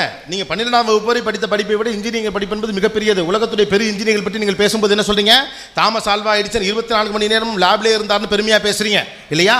உலகத்துடைய அறிவியலை கற்றுக்கொள்ளணும் எப்போதுமே அதுக்கான டெடிகேஷனை கொடுத்துருக்கான், தன் வாழ்க்கையை அடமான வச்சிருக்கான். அது ஒரு நாளைக்கு அரை மணி நேரம் படிச்சுவிட்டு ஜாலியாக இருந்தாலும் இன்ஜினியரிங் நடக்காது பாஸு, நம்ம ஒத்துக்கிறதே கிடையாது. விளையாட்டாக மாற்றிட்டோம். நம்ம உலகத்தின் பெருவெற்றியாளர்கள் சயின்ஸில் ஜெயிச்சவன் எல்லாருமே டெடிகேட்டட் பர்சன் தான் ஜெயிச்சிருக்கான். அது நீங்கள் பெருமையை வாட்ஸ்அப்பில் ஷேர் பண்ணுறீங்க, அதுதான் நீங்கள் நம்பவே மாட்டேங்கிறீங்க. ஏன் நீங்கள் தாமஸ் ஆல்வா எடிசன் நம்பவே மாட்டேங்கிறீங்க? அப்போ இன்ஜினியரிங் சாதாரண கிடையாதுல்ல, 4 விட்ட படிப்பு என்பது சாதாரண கிடையாது. அதை வைத்து தான் நீங்கள் ராக்கெட் சயின்ஸ் வரைக்கும் எல்லாத்தையும் பண்ண போகிறீங்க. அப்போ அவர் சொல்லுவார், இது வரைக்கும் நீங்கள் படித்ததெல்லாம் ஒன்றுமே இல்லை. சரின்னு அம்மாவுக்கு ஃபோன் பண்ணி, அம்மா 12th ஸ்டாண்டர்ட் முடிச்சுட்டா அதுக்கப்புறம் சந்தோஷமாக இருக்கலாம்னு சொன்னியம்மா, இங்கே நாளே சொல்லிட்டாங்கம்மா, இதுக்கு மேலே தான் இருக்குது உனக்குங்கிறானுங்க, புக்கே கிடையாதான், லைப்ரரியில் போய் ரெஃபரன்ஸ்னு ஒன்று எடுத்து படிக்கணுமா, ரெஃபர் பண்ணி படிக்கிறதுனாவே எனக்கு என்னன்னே தெரியாதே அப்படின்னு. அதுக்கப்புறம் அம்மா சொல்லுவாங்க, 4 வருஷம் தம்பி, 4 வருஷம் பல்ல கடிச்சிக்கிட்டு படிச்சுட்டேன்னு வச்சுக்கவேன், அதுக்கடுத்து நீ ஒரு வேலைக்கு போகிற, அப்புறம் ஒன்றை யார் கேட்க போகிறா, ஜாலியாக இருக்கலாம். சரின்னு அதை நம்பி 4 வருஷம் மூச்சா பிடிச்சி கஷ்டப்பட்டு படித்து ஒரு வேலைக்கு போகிறோம்னு வச்சுக்கோங்க. அங்கே ஒரு ஓரியன்டேஷன் நடத்துவாங்க. அங்கே ஒருத்தர் வந்து இது வரைக்கும் நீங்கள் படித்ததெல்லாம் ஒன்றுமே இல்லை, இந்த ப்ராஜெக்ட்டுக்கு நீங்கள் புதுசாக படிக்கணும் அப்படிமா. மைசூர்லேருந்து ட்ரைனிங் சென்டர்லேருந்து நைட்டு அழுதுகிட்டே அம்மாவுக்கு ஃபோன் பண்ணுவாங்க. அம்மா ஒரு வேலைக்கு சேர்ந்துட்டா, அதுக்கப்புறம் நீ ராஜா மாதிரி இருக்கலாம், உனக்கு ஒரு பிரச்சனை இல்லைன்னு சொன்னியம்மா, இங்கே ஒருத்தர் மறுபடியும் ஃபஸ்ட்லேருந்து ஆரம்பிக்கணும்னு சொல்கிறாருமான். அம்மாக்கள் அப்போ கூட சும்மா இருக்க மாட்டாங்க. அதெல்லாம் கவலைப்படாத தம்பி, 2 வருஷம் பல்ல கடிச்சிட்டு வேலை பார்த்து காசு பணம் பண்ணினா அடுத்து உனக்கு ஒரு கல்யாணம் பண்ணி வச்சுருவேன், அப்புறம் வர்ற பொண்ணு ஒன்றை பார்த்துக்குவா அப்படிமா. அதை நம்பி மறுபடியும் அவன் ஃபஸ்ட்லேருந்து ஆரம்பித்து கஷ்டப்பட்டு படித்து அமெரிக்கா கான்சைட்டு போய் கை நிறைய சம்பாரிச்சே பேங்க் பேலன்ஸ்லாம் வச்சு ஊருக்குள்ளே இன்ஜினியர்லாம் பேர் வாங்கி எல்லாம் பண்ணி 4 வருஷம் கழிச்சு அவனுக்கு ஒரு கல்யாணம் பண்ணி வைப்பாங்க. கல்யாணம் பண்ணுறதுக்கு முன்னாடி அவன் மணிரத்னம் படத்தெல்லாம் நம்பி நமக்கு வாழ்க்கை எப்படி இருக்கும் அப்படிலாம் கற்பனைலாம் பண்ணி தலை நிறைய மல்லிகைப்பூவோடு ஒரு பொண்ணு காலையில் காஃபி கொடுத்து எழுப்பும் அப்படின்னு நினச்சிக்கிட்டு கல்யாணம் பண்ணுவான்.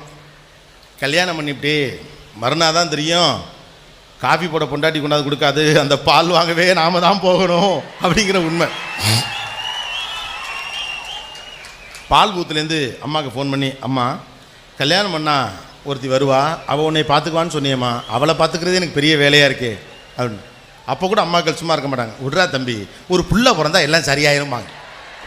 அம்மாக்கள் கடைசி வரைக்கும் உண்மையை சொல்வதே கிடையாது. வாழ்க்கையில் நீங்கள் வளர வளர பொறுப்பு கூடும், குறையவே குறையாது. அட்லீஸ்ட் இப்போ நான் அந்த உண்மையை உங்களுக்கு சொல்லிடுறேன். You guys are grown adult now. வாழ்க்கையில் நீங்கள் வளர வளர பொறுப்பு கூடும், சமூகத்தின் மீதான பொறுப்பு கூடும், குடும்பத்தின் மீதான பொறுப்பு கூடும், வேலை சார்ந்த பொறுப்பு கூடும். 10 வருஷத்துக்கு முன்னால் நான் எனக்கு எடுத்த எஃபர்ட்டை விட இன்றைக்கி எஃபர்ட் கூட தான் எடுக்க வேண்டி இருக்குது. குறைக்கலாம் முடியாது, கூட்டிக்கிட்டே தான் போகணும். அந்த பார் அதிகமாக செட் பண்ணிகிட்டே தான் போவாங்க. You are no more kids, you guys are grown adults, please understand. ஒரு க்ரோன் அடல்ட்டாக நம்ம எப்படி இருக்கணும் அப்படிங்கிறதுக்கான மனநிலை இப்போதே உருவாக்கி கொள்ளுங்கள். அரசியல் சார்ந்த உங்கள் பங்களிப்புகளை வெறும் கருத்துக்களாக முன்வைக்காமல் நான் சொன்ன மாதிரி குறைஞ்சபட்சம் போய் நின்று ஓட்டு போடுங்க. உங்கள் தெருக்காரன்ட்ட காசு வாங்கிட்டு ஓட்டு போடாதுன்னு சொல்லுங்கள். ஓட்டு போடுறது உங்கள் ஜனநாயக கடமைன்னு சொல்லுங்கள். எலெக்ஷன் விளையாட்டில் போய் நின்று உனக்கான தலைவிதியை நீ மாற்றிக்கிறதுக்கான வாய்ப்பை அதுதான் உருவாக்கி தருன்னு போய் சொல்லுங்கள். அட்லீஸ்ட் ஸ்டார்ட் வித் தட் செய்யுங்க. ஏன் இங்கே இருக்கக்கூடிய பிரச்சனைகளை பற்றி தொடர்ந்து கோபம் மட்டுமே பட்டுக்கிட்டு இருக்கீங்க? உங்களுடைய அறச்சீற்றத்தை நான் தலைவணங்கி ஏற்றுக்கொள்கிறேன். ஆனால் அது வெறும் கோபமாக வார்த்தைகளாக மட்டும் முடிவதில் எந்த புண்ணியமும் கிடையாது. யோசிச்சு பாருங்க, இந்த கமிட்மெண்ட்டுக்குள்ள ஒரு பெண்ணை இந்த உலகம் எப்படி வச்சிருக்கு பாருங்க. ஒரு பெண்ணின் வேலை ஒரு ஆணை பார்த்துக் கொள்வது. டே ஒரு ஆண் தாண்டா ஒரு பெண்ணை பார்த்துக்கணும்னு சொல்லி வளர்க்காத உங்க சிக்கல் தான் இன்னைக்கு இவ்வளோ பிரச்சனைகளை கொண்டாந்து விடுது. வீடுகளுக்குள் சொல்லிக் கொடுங்க, ஒரு ஆம்பளை பிள்ளையோட வேலை பொம்பளை பிள்ளையை பார்த்துக்கிறதுன்னு. பசங்க நல்லா தான் இருக்கானுங்க, கரெக்டாக சொல்லி கொடுத்தா பிரச்சனை இல்லை. ஆணையும் பெண்ணையும் எதிரியாகவே சித்தரிப்பு. அழகின் பொருட்டே ஒரு பெண்ணை தூக்கி வைத்து கொண்டாடுகிற போது தயவு செய்து ஏற்றுக்கொள்ளாதீர்கள். அறிவின் பொருட்டு உங்களை எவன் மதிக்கிறானோ அவன் தான் உங்களுக்கான ஆண்மகன். அழகின் பொருட்டு உங்களை கொண்டாடுகிறவன் தவறானவன். ஒத்துக்காதீங்க. So you need to accept the realities. If you want to make a change, make the change from the ground, not just emotions.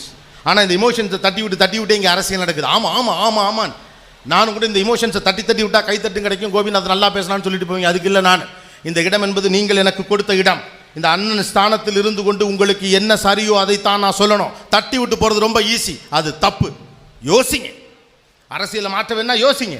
இவ்வளோ பெரிய நாடு, இவ்வளோ மக்கள் தொகை கொண்ட ஒரு தேசத்தில் இவ்வளோ பேர் படித்த ஊரில் இன்னமும் தேவையான கருவிகள் உருவாகலைன்னு யோசிங்க.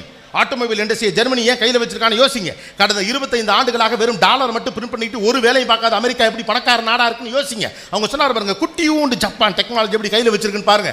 தாய்வான் இவ்வளோண்டு, சைனாவால் அவ்வளோ பிரச்சனை. இன்னும் அது என்னுடைய இடம் நம்ம சொல்லிட்டு இருக்கோம். அவ்வளோ அரசியல் நெருக்கடிக்கு நடுவிலும் உலகத்துடைய உதிரி பாகங்கள் எல்லாத்தையும் தன் கண்ட்ரோலில் வச்சுக்கூடிய தாய்வான் எப்படி வளைஞ்சுன்னு யோசிங்க. Become entrepreneurs.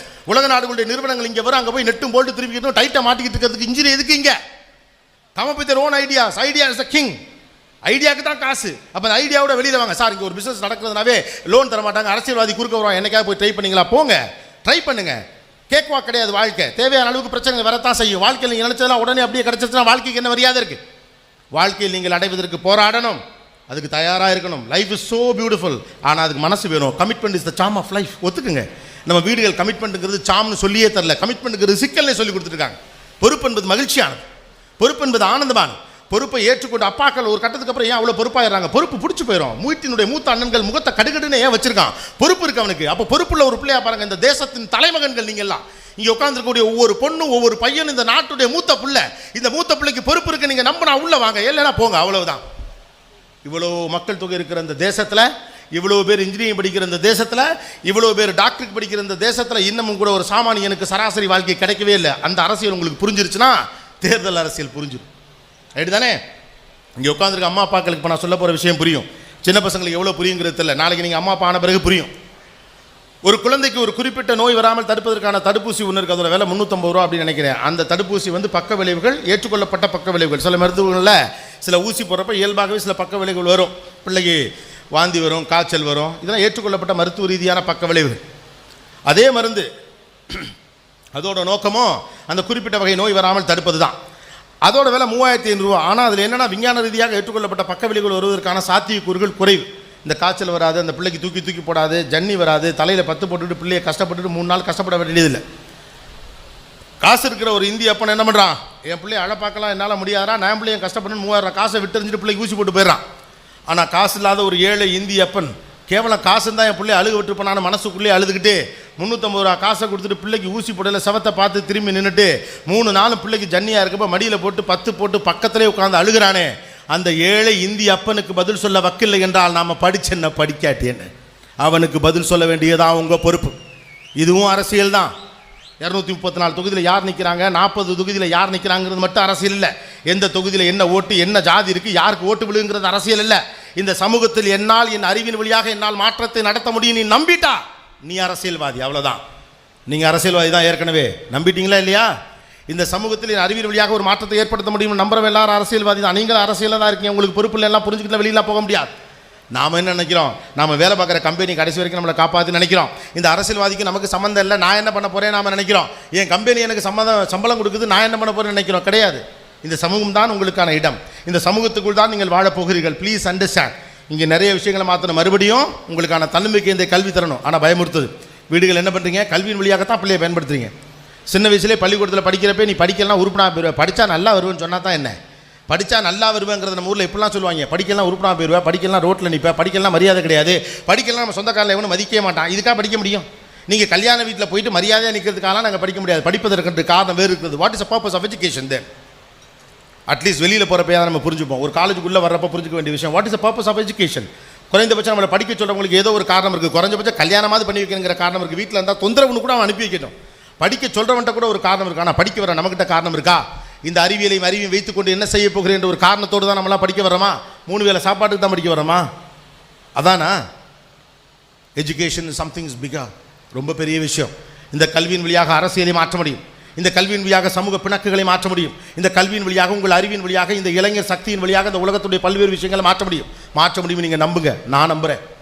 நான் நம்புற மாதிரி நீங்களும் நம்பினா இந்த கூட்டத்திலேருந்து யாரோ ஒருத்தர் தான் இங்கே இருக்கக்கூடிய அரசியலை புரட்டி போட போகிறான். நான் நம்புற மாதிரி நீங்கள் நம்பினா இங்கே இருக்கக்கூடிய யாரோ ஒருத்தர் தான் பெண்களுக்கான பாதுகாப்பை சமூகத்தில் உறுதி செய்ய போகிறாங்கன்னு நான் நம்புற மாதிரி நீங்கள் நம்பினா இங்கே இருக்கக்கூடிய யாரோ ஒருத்தர் தான் இங்கே இருக்கக்கூடிய பிணக்குகள் எல்லாவற்றுக்குமான தீர்வை சொல்லுவார்கள் நான் சொன்ன மாதிரி நீங்கள் நம்பினா தட்ஸ் இட், இனஃப். அவ்வளோதான். எனக்கு உங்கள் மீது இருக்கும் அன்பு மரியாதையும் பிரியமும் நம்பிக்கையும் உங்களுக்கும் உங்கள் மீது இருக்கும் என்றால் அவ்வளோதானே. நாம ஏன் புலம்பணும், நாமே அடிக்கணும்? 3 விஷயத்தை மறுபடியும் ஞாபகம் வச்சுங்க. தன்னம்பிக்கை, தைரியம், இயற்கை வளங்களை சுரண்ட விடாமல் பாதுகாக்கக்கூடிய அறிவு. இது 3 மட்டும்தான் நமக்கு தேவை. ஒரு ஈரா முடிஞ்சிருச்சு. சர்வீஸ் செக்டரை மட்டுமே நம்பிக்கிட்டு இருந்த காலகட்டம்லாம் முடிஞ்சிருச்சு. Now you guys R a strong engineers. ஒரு கம்பெனியை மட்டும் டிபெண்ட் பண்ணாத இன்ஜினியர்ஸ், நிறுவனங்களை உருவாக்க போகிற இன்ஜினியர்ஸ், ஊரில் கஷ்டப்பட்டு சாதாரண வேலையில் இருக்கவனுக்கு டெக்னாலஜி சொல்லிக் கொடுத்து அவனை ஒரு எம்ப்ளாயியாக அவங்க கம்பெனியில் சேர்க்க போகிற இன்ஜினியர். 3 வேளை சாப்பாட்டுக்கு படிக்கிற இன்ஜினியர் கிடையாது, 3000 பேருக்கு சாப்பாடு போடுற engineer. That's a thing that you need to grow. அந்த இடத்தை நோக்கி பயணிக்க வேண்டிய பொறுப்பு உங்களுக்கு இருக்கிறது. அந்த இடத்தை நோக்கி பயணிக்கணும். Feel your you are a leader. Understand you guys are grown adult. Understand that you are in politics. Understand you need some dedication. Understand commitment is the charm of life. And you know more small kids. சின்ன பசங்க இல்லை. என்னைக்கு ஓட்டு போகிற வயசு வந்துருச்சோ அன்னையிலேருந்து கேள்வி மட்டும் கேட்குறது நம்ம வேலை இல்லை. தப்பு செய்கிறவனை நேராக பார்த்து கேள்வி கேட்குறது நம்முடைய வேலைகள் தான். ரைட்? இந்த விவரம் புரிஞ்சிருச்சுன்னா ஒவ்வொன்றும் எப்படி கையாளுங்கிற விஷயம் தானாகவே தெரிஞ்சிடும். ஒரு சமூக ஊடகத்தை எப்படி கையாளணும், அவருடைய டெக்னாலஜி எப்படி கையாளணும். நான் சமீபத்தில் 10 கட்டளைங்கிற மாதிரி சில விஷயங்கள் அப்பப்போ போடுவேன். அதில் ஒன்று போட்டிருந்தேன். தயவுசெய்து பாத்ரூமிற்கு செல்ஃபோனை எடுத்து செல்லாதீர்கள். ஆம்பளை பசங்களும் சரி பொம்பளை பிள்ளைங்களும் சரி எப்படி பேசிக்கிட்டே பாத்ரூமுக்கு ஃபோன் எடுத்துகிட்டு போகிறீங்க. உங்கள் ஃபோனில் இருக்கக்கூடிய கேமராவை உங்கள் கண்ட்ரோல் உங்கள் கட்டுப்பாட்டுக்குள்ளே இல்லாமலேயே வெளியிலிருந்து ஒரு நாள் இயக்க முடியுங்கிறது உங்களை போல இன்ஜினியர்களுக்கு நல்லா தெரியும், நான் நம்புகிறேன். Right? Whatever such and does it's a foreign device. ஒரு வெளிப்புற கருவி தான் அது. அந்த கருவியை நீங்கள் துஷ்பிரயோகம் பண்ண உங்களுடைய டேட்டாக்கள் இன்னொருத்தர போகும். சமூக வலைத்தளங்களில் உங்களுக்கு கருத்துக்களை நீங்கள் முன்வைப்பதற்கு முன்னதாக அது உங்களுடைய உண்மையான கருத்து தான் நான் தெரிஞ்சுக்கிட்டு முன்வைங்க. ஆக்ரோஷத்திலும் கோபத்திலும் மாப் சைக்காலஜியில் எவன் நம்மளை கவனிக்கலைங்கிறதுக்காகவும் கருத்தை வைக்காதீங்க. த வேர்ல்டு இஸ் வாட்சிங் யூ. நீங்கள் பார்க்கக்கூடிய வேலை உங்கள் கச்சாரு உங்களுக்கு பொண்ணு கொடுக்க போகிறவன்லேருந்து தொடங்கி அவ்வளோ பேர் நோட் பண்ண போகிறது அதுதான் இல்லையா? முன்னாலாம் ஒரு பையனுக்கு பொண்ணு கொடுக்குறதுனா ஊருக்குள்ளே விசாரிப்பாங்க. இப்போ எனக்கு பையன் போட்டால் வந்தோடனே நேராக ஃபேஸ்புக்கில் போய் ஸ்டேட்டஸை பார்த்துட்றாங்க இல்லையா? அப்போ உங்களுக்கான தகவல்களை நீங்களே போய் உணர்ச்சிபூர்வம் நீங்கள் கருத்து தெரிவிங்க, நான் வேணான்னு சொல்லாது, உங்கள் கருத்தாக இருக்கணும். ஆனால் உங்களையே இயக்குறாங்க பாருங்கள். ஒரு மாப் சைக்காலஜியை கிரியேட் பண்ணி ஏதாவது ஒரு கருத்தை தெரிவிப்போம், இப்படி தப்பும்போம், இப்படி சரியுமோ, அதுக்கெல்லாம் ஆட்படாதீங்க. சொந்தமாக சிந்திக்கிற புத்திசாலித்தனத்திற்கு நீங்கள் வந்து விட்டீர்கள். உங்கள் கருத்து என்னங்கிறத நீங்கள் துணிச்சலாக வைங்க, அப்போ நீங்கள் ஃபேஸ் பண்ணலாம். தயவு செய்து செல்ஃபோன்களை, இந்த உலகத்தில் செல்ஃபோனை கண்டுபிடிச்ச மட்டும் தான் வெள்ளைக்காரன் நினைக்கிறேன். அதை வச்சுக்கிட்டு எப்படிலாம் செல்ஃபி எடுக்கலான்னு கண்டுபிடிச்சது நாம தான் நினைக்கிறேன். இல்லை, அது எப்படிலாம் துஷ்பிரயோகம் பண்ணலாம், எப்படிலாம் இப்படி பண்ணலாம். ஏன் இந்த லைக்ஸு இதெல்லாம் வேண்டாம், கொஞ்சம் போகட்டும், விடுங்க. மனுஷாளுங்களோட பேச ஆரம்பிங்க. அம்மா அப்பாக்களோட பேசாத பிள்ளைகள்னு சொல்லுங்களே, வீடுகள் கான்வர்சேஷனை குறைச்சிட்டீங்க. அம்மா அப்பாக்களுடைய பெரிய சிக்கல்னா பிள்ளைங்க தோற்று போயிருமோங்கிற பயத்தில் எப்போ பார்த்தாலும் படிப்பை பற்றியே பேசிட்டீங்க. பிள்ளைகள்கிட்ட நல்லது கெட்டதை பேசுங்க. நல்லது கெட்டதை பேசினா தான் அது நல்லதாக இருந்தாலும் கெட்டதாக இருந்தாலும் உங்கள்கிட்ட வந்து சொல்லும். இல்லைன்னா யார்ட்டையாக தான் போய் சொல்லி தொலையும். வீட்டுக்குள் உரையாடலை தூங்க வேண்டிய மிக முக்கியமான இடத்துக்கு நீங்கள் வந்திருக்கீங்க. எதுவாக இருந்தாலும் என்னுடைய வீட்டில் என்னால் போய் சொல்ல முடியுங்கிற நம்பிக்கை ஒரு பொம்பளை பிள்ளைங்களுக்கு கொடுங்க, ஆம்பளை பிள்ளைங்களுக்கு கொடுங்க. அந்த நம்பிக்கை நீங்கள் கொடுக்குற பட்சத்தில் அவனுக்கு சந்தேகமோ பயமோ தவறாக ஏதோ ஒன்று நடந்தால் நேராக வந்து வீட்டில் சொல்லிடுவான். இல்லாட்டி யார்கிட்ட போய் சொல்லுவான். அன்றைக்கி வீடுகளில் 7-8 பேர் இருந்தீங்க, சித்தப்பா பெரியப்பா இருந்தாங்க, இந்த பக்கம் அத்தை மாமாக்கள்லாம் இருந்தாங்க, சொந்தக்கார தாய் பிள்ளைன்னு இருந்தோம். ஒருத்தட்ட சொல்ல முடியலனாலும் யார்கிட்ட ஒருத்தட்ட சொல்லக்கூடிய சூழ்நிலை இருந்துச்சு. இன்றைக்கி வீட்டுக்குள்ள 2 பேர் 3 பேர் தான் இருக்கீங்க. அந்த 2 பேர்கிட்ட போய் சொல்ல முடியாத நிலைமை ஒரு பையனுக்கு இருக்கும்னா அவன் எங்கே போய் சொல்லுவான்? தன் நண்பர்கள்ட்ட தான் சொல்லுவான், சகாக்கள்கிட்ட தான் சொல்ல முடியும். அவர்களால் இதாக செய்ய முடிஞ்சால் சரி, செய்ய முடியலாம் கடைசி வரைக்கும் மனசுக்குள்ளே வச்சு நெருக்கடி சந்திச்சுக்கிட்டே இருக்க வேண்டியதுதான். ஆனால் எல்லாத்துக்கும் கருத்து சொல்கிற நீங்கள் உங்களுக்கு ஒரு பிரச்சனை உங்கள் வீட்டில் சொல்ல ஏன் தான் தயங்குறீங்கன்னு எனக்கு தெரியல. நம்ம அம்மா அப்பாக்களுக்கு அவ்வளோ விவரம் பத்தாது நினைக்கிறீங்களா? கவலைப்படாதீங்க, நம்ம அம்மா அப்பாக்களுக்கு எல்லா விவரமும் தெரியும். உங்கள் படிப்புக்கும் உங்கள் அப்பா படிப்புக்கும் பயங்கர டிஃப்ரென்ஸ் இருக்கலாம், மிகப்பெரிய இடைவெளி இருக்கலாம். ஆனால் அவங்க அப்பாக்கள் தான் உங்களை கஷ்டப்பட்டு யார்ட்டையோ கேட்டு பேசி தெரிஞ்சு ஒரு காலேஜில் எப்படி சேர்க்கணும்னு கண்டுபிடிச்சி அப்ளிகேஷனை ஃபில்லப் பண்ணி, அப்போ பேனா எடுத்துகிட்டு போகணுமா இல்லையா கூட தெரியாமல் பக்கத்தில் இருக்க விட வாங்கி கையெழுத்து போட்டு நடையானது ஒரு மஞ்சப்பையில் சர்டிஃபிகேட்டோடு தெரிஞ்சு ஒரு காலேஜில் உங்களை கொண்டா சேர்த்துருக்கார். ஒரு தந்தைக்கு பிள்ளையை எப்படி ஆளாக்க வேண்டும் என்பது தெரியும். நீங்கள் அவர்களை நம்பலாம், நம்புங்க. நீங்கள் படித்ததுனால உங்களுக்கு ஒன்றும் தெரியாது, நீங்கள் நினச்சிக்கிட்டுலாம் இருக்க வேண்டியது கிடையாது. ஒரு தந்தைக்கு எல்லாம் தெரியும். நீங்கள் திருமண கடையில் என்னை பற்றி திட்டிக்கிட்டு இருக்கீங்கன்னு அந்த அப்பாவுக்கு தெரியும். தந்தைகள் இதை பற்றி கவலைப்பட்டதே கிடையாது. அம்மாக்களை போல் அப்பாக்கள் தங்களுடைய தியாகங்களை அவர்களிடம் சொன்னதே கிடையாது. This is a age. நீங்கள் அப்பாவெல்லாம் எதிரின்னு நினைக்கக்கூடிய காலகட்டம் இதுதான். அதனால தான் அப்பா மேலே அவ்வளோ கோவம் வரும். அப்பாவை அப்படியே இவன் திட்ட ஆரம்பிச்சானா அவனு திட்டம், எங்கள் அப்பா அப்படி தான், உங்கள் அப்பா அப்படி தானே அப்படிம்பார். ஒரு ஆண் பிள்ளைக்கு 100 ரூபாய் காசு தரதுக்கு ஒரு தந்தை யோசிப்பதன் பின்னால் தன் குடும்பத்தை பற்றி இவர் நினைக்கிறார் என்பது உங்களுக்கு தெரியவே தெரியாது. அம்மாக்கள் அதை சொல்ல மாட்டாங்க. நாளைக்கு பின்னைக்கு என்னுடைய மனைவி, என்னுடைய பிள்ளைகளை, என்னுடைய உறவுகளை, இந்த சமூகத்தை காப்பாற்ற பொறுப்புள்ளவன் அவன் தான். ஒரு 100 ரூபா காசு ஈஸியாக வருதுன்னு அவன் நினச்சிட்டானா பணத்தின் மீது அவனுக்கு மரியாதை போயிடும். பணத்தை டிஸ்பிளே பண்ணிட்டு அவன் கெட்டு போயிடுவான். இந்த குடும்பம் அழிஞ்சு போகுன்னு பயப்படுறார். அதனால அவர் தந்தை 100 ரூபா காசு பாக்கெட்டில் இருந்தால் கூட நாளைக்கு தரேன் 2 நாள் கழிச்சு கொடுக்குறான். நீங்கள் திட்டுவீங்கலாம் அவருக்கு தெரியும். என் பிள்ளை என்னை எதிரியாக நினச்சாலும் பரவாயில்ல, எதிரியாக நினச்சி எதிர்காலத்தில் என்னை காப்பாற்றாட்டியும் பரவாயில்ல, என்னை திருமண டீ கடையில் உட்காந்து திட்டினாலும் பரவாயில்ல, என் பிள்ளை நல்லா இருந்தால் மட்டும் போது நினைக்கிற அற்புதமான மனசு அப்பாவின் மனசு. ஆனால் அது யாரும் என்டாஸ் பண்ணதே கிடையாது. லைஃப்பில் நிறைய விஷயம் நீங்கள்லாம் வளர்ந்து ஆளாகி பெரிய பிள்ளையாய் நீங்கள் அந்த பதவிக்கு வர போன்ட்டு தான் தெரியும். பாஸ் இப்படி பேசுகிறீங்களா பாஸ், ஆனால் என் தங்கச்சி கேட்டால் உடனே எங்கள் அப்பா காசு கொடுப்பார் பாஸ், கொடுப்பாரு தான். அப்பாக்கள் பெண் பிள்ளைகளை வச்சு கொஞ்சுவாங்க தான். அம்மாக்கள் அந்த உண்மையும் சொல்லி தொலையலாம், சொல்லவும் மாட்டீங்க. நாளைக்கு கல்யாணம் பண்ணி இன்னொரு இடத்துக்கு போகிற பிள்ளை போகிற இடத்துல எப்படி இருப்பாலோ தெரியாது, இருக்க வரைக்கும் என் மகளை நான் ராசாத்தி மாதிரி வச்சுக்கிறேன் அப்படின்னு ஒரு அப்பா நினைக்கிறான். இதில் என்ன தப்பு இருக்குது? இந்த உண்மையை அம்மாக்கள் சொல்லிட்டீங்கன்னா அதனால தான் அப்பா அப்படி பண்ணுறாரு விடுங்கடா அப்படின்னா முடிஞ்சு போச்சு. அப்பாவுக்கும் அம்மாவும் அப்பாக்கள்கிட்ட நேராக போய் பேசுவாங்க பிள்ளைங்க. எனக்கு 1000 ரூபா பணம் வேணும், அல்லது எனக்கு இந்த ட்ரெஸ்ஸு வேணும், எனக்கு இந்த புக்கு வேணும், நேராக போய் அப்பாட்ட உட்காந்து கேட்க முடியும்.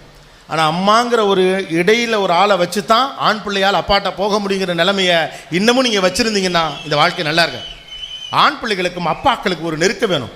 அவன் தான் வெளிப்படையாக நிறைய விஷயத்த பிள்ளைகள்கிட்ட பேச முடியும். அம்மாக்கள் கண்ணில் பசங்க செல்லத்தில் ஏமாற்றிடுவானுங்க, அப்பாக்களை பசங்களால் ஏமாற்ற முடியாது. ஏன்னா ஆணுக்கு இன்னொரு ஆணை நல்லா தெரியும். தம்பி இந்த தப்பு நீ பண்ணிட்டு இருக்கேன்னு சட்டையை பிடிச்சி கோத்துருவார். நீங்கள் ஆண் பிள்ளைகளையும் அப்பாக்களையும் பிரிக்காதீர்கள். இங்கே நடந்து கொள்ளக்கூடிய பல்வேறு பிரச்சனைகளுக்கு ஆண் பிள்ளைகளையும் அப்பாக்களையும் பிரித்து வைப்பதும் கூட ஒரு காரணம் தான். பையனை தன்னுடைய கண்காணிப்பில் வச்சிருக்கக்கூடிய அப்பாவுக்கு ஒரு பையன் எப்படி நடந்துக்கிறானா என்ன பண்ணுறான்னு அவரால் கண்டுபிடிச்ச முடியும். டக்குன்னு சட்டையை பிடிச்சி தம்பி இது தப்புடா, இது செய்யாதுன்னு சொல்லிடுவார். அம்மாக்கள் லேசாக பையன் முகம் சுருங்கினாலே கண்ணு வாடினாலே ஐயோ நாளைக்கு என்னை வச்சு காப்பாற்ற பொருள் அழுகாதுன்னு அநியாயத்துக்கு செல்லம் கொடுக்காதீங்க. ரைட்டு தானே? அது நல்லது இல்லை. நாளைக்கு இப்படி ஒரு பொண்ணு எந்திரிச்சு கேள்வி கேட்பாலே, அதுக்கு எப்படி பதில் சொல்ல போகிறீங்க? இந்த ஊருக்கு நான் நிம்மதியாக வெளியில் போக முடியாது, அந்த பொம்பளை பிள்ளைங்களாம் எந்திரிச்சு கேட்குது, அதுக்கு எப்படி பதில் சொல்லுவீங்க? நாளைக்கு பண்ணுற எல்லாத்தையும் நாமளே பண்ணிவிட்டு அப்புறம் நாளைக்கு பிரச்சனை வர்றப்போ மட்டும் பேசிகிட்டு இருக்கிறதுல கிடையாது. எல்லா இடத்துலையும் நல்லவன் இருக்கிறான், கெட்டவன் இருக்கிறான். ஒரு பாதுகாப்பான சமூகத்தை உருவாக்கவும் பெண்ணை பாதுகாப்பதான் ஆணின் பொறுப்பு என்றும் உங்கள் பிள்ளைகளுக்கு சொல்லுங்கள். இன்றைக்கி உன் அப்பா உன் தங்கச்சியை எப்படி பார்த்துக்கிறாரோ அது மாதிரி நீ சாகிற வரைக்கும் உன் தங்கச்சியை பார்த்துக்கணும்டா, அது உன் பொறுப்புடான்னு சொல்லுங்கள் அண்ணங்காரன்ட்ட. அதை விட்டுவிட்டு அவள் போயிடுவாடா நாளைக்கு நான் தான் உனக்கு இருக்கேன்னு சொல்லாது. இந்த என்ன அரசியல்? உலகத்தின் உலக அரசியலை விடலாம் பெரிய அரசியல் அம்மாக்களின் அடிப்படை அரசியல். Don't do this. இது ஏதோ சின்ன வேலையை நினச்சிட்டு இருக்கீங்க. இது வேற ஒரு மனநிலை உருவாக்குது. வீட்டுக்குள்ளே இருக்கக்கூடிய ஒரு பெண் பிள்ளையை பாதுகாக்க வேண்டிய பொறுப்பு எனக்குன்னு ஒரு அண்ணனுக்கு தோணணும். அந்த எண்ணம் வர்றப்போ தான் அந்த பிள்ளை எவனோ ஒருத்தனுக்கு தங்கச்சி தானேங்கிற எண்ணம் வரும்.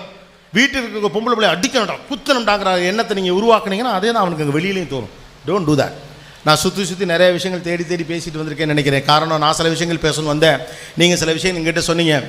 And moreover, since there are guys at the age of 17 and 18, I just wanted to share few things with you people because this is an opportunity for me to express my feelings because இந்த மாதிரியான டயஸில் இந்த மாதிரி students இருக்கிறப்ப சில விஷயங்கள் நம்ம கட்டாயமாக communicate பண்ணோம். அதனால் அங்கொன்றும் இங்கொன்றுமாக பல்வேறு இடங்களில் பல்வேறு தலைப்புகளை நான் தொட்டு வந்த மாதிரி எனக்கு தோணுது. இருந்தாலும் மறுபடியும் 4-5 முக்கியமான விஷயங்கள் உங்கள்கிட்ட நான் சொல்லிடுறேன். பாயிண்ட் நம்பர் 1, ஒரு பிரச்சனைக்கு தீர்வு என்பது அந்த பிரச்சனை வருகிற போது மட்டும் வெளியே பேசுவது கிடையாது. அந்த பிரச்சனை எப்பொழுதுமே வராமல் இருப்பதற்கான சமூகத்தை உருவாக்க வேண்டிய பொறுப்பு உங்களிடம் தான் இருக்கிறது. ஆகவே படித்தவர்கள் அரசியல் என்றால் என்ன என்பதை புரிந்து கொள்ளுங்கள். பிரச்சனைகள் வருகிற போது நேராக களத்தில் போய் நில்லுங்கள். 2வது முக்கியமான விஷயம், ஆண் பிள்ளைகளையும் பெண் பிள்ளைகளையும் வேறு வேறு பிள்ளைகளாக வளர்க்காதீர்கள். ஒரு ஆண் பிள்ளை பெண் பிள்ளையை பேணி காக்க வேண்டியவருடைய பொறுப்பு என்று ஒரு ஆண் பிள்ளைக்கும் சொல்லுங்கள். பெண்ணை பிண்டமாக பார்க்கிறவனை ஒதுக்கி வையுங்கள். அழகின் பொருட்டு உங்களை ஆராதிப்பவனை தள்ளி வையுங்கள். அறிவின் பொருட்டு உங்களை மதிக்கிறவனை பக்கத்தில் வையுங்கள். 3வது முக்கியமான விஷயம், உலகத்துடைய சர்வதேச அரசியலை புரிந்து கொள்ளுங்கள். விவசாயம் உங்களுக்கு காக்கப்பட வேண்டுமென்றால் உலகத்துடைய எல்லா நாடுகளும் விதை உள்ளிட்ட பல்வேறு விஷயங்களை கையில் வைத்திருப்பதை உணர்ந்து கொள்ளுங்கள். இங்கே இருக்கக்கூடிய விவசாயிக்கு நீங்கள் பொண்ணு கொடுக்கணும், விவசாயியை ரெஸ்பெக்ட் பண்ணணும். வாட்ஸ்அப்பில் க்ரீன் டிபி வைக்கிறது மூலமாக ஒரு விவசாயத்தை காப்பாற்ற முடியாங்கிற யதார்த்தத்தை புரிந்து கொள்ளுங்கள். 4வது, வெறும் இமோஷனலாக மட்டும் இருக்காதீங்க. நீங்களாம் இன்றைக்கி க்ரோன் அடல்ட், வாழ்க்கையில் அடுத்தடுத்து பெரிய கமிட்மெண்ட்டை சந்திக்க போகிறீங்க. இந்த சமூகத்துக்கு தேவையான விஷயங்களை செய்ய போவது நீங்கள் தான். ஆனால் அந்த பொறுப்புணர்வோடு இந்த சமூகத்தை அணுகுங்கள். நீங்கள் சின்ன பிள்ளை இல்லைங்கிறத புரிஞ்சுக்கோங்க. 5வது முக்கியமான விஷயம், நீங்கள் மெஷினோட போட்டி போட போகிற ஒரு மிகப்பெரிய இடத்துக்கு வந்திருக்கீங்க. அப்போ கலெக்டிவ்லி ஒன்றா இருக்கணும். நாமெல்லாம் ஒன்றா இருக்க மாட்டோங்கிற நம்பிக்கையில் தான் உலக நாடுகள் நம்மளை பிரித்து வைக்கிறானுங்க. உள்ளூர்காரனும் பிரித்து வைக்கிறான். எப்போ நீங்கள் ஒன்றா சேர்ந்து நிற்கிறீங்களோ அன்றைக்கி நானாகவே நம்ம மேலே வந்துடுவோம், பிரச்சனைகளுக்கு தீர்வு சொல்லிடுவோம். 6வது முக்கியமான விஷயம், தப்பு நடந்தா நேராக போய் தட்டி கேளுங்க. ஜஸ்ட் வாய்ஸை மட்டும் ரைஸ் பண்ணிவிட்டு பின்னால் போயிட்டு புலம்பக்கூடிய ஒரு ஆளாக உங்களை உட்காராதீங்க. எல்லாருக்கும் சாப்பாடு போடக்கூடிய, எல்லாரையும் வளர்த்திருக்கக்கூடிய இடத்தை நோக்கி நாம் மகர வேண்டிய மிகப்பெரிய பொறுப்பு இருக்கிறது என்பதை உணர்ந்து கொள்ளுங்கள். நீங்கள் தான் இந்த உலகத்துடைய பெருமாற்றங்களை செய்ய போகிறவர்களோட தன்னம்பிக்கை ஒரு லீடர் போல போங்க, ஒரு ஸ்டூடெண்ட் போல இருக்காதீங்க. உங்கள் அறிவு சந்தைக்கானதா இந்த சமூகத்திற்கானதா என்பதை தீர்மானியுங்கள். மாற்றத்தை உங்களால் செய்ய முடியும் என்று நான் உங்களை நம்புவதைப் போலவே நீங்களும் நம்புங்கள். This is just 10 points I just wanted to share you people. சந்தன காற்று நம் ஜன்னலில் வீசட்டும், சரித்திரம் நாளை நம் சாதனை பேசட்டும். நன்றி, வணக்கம்.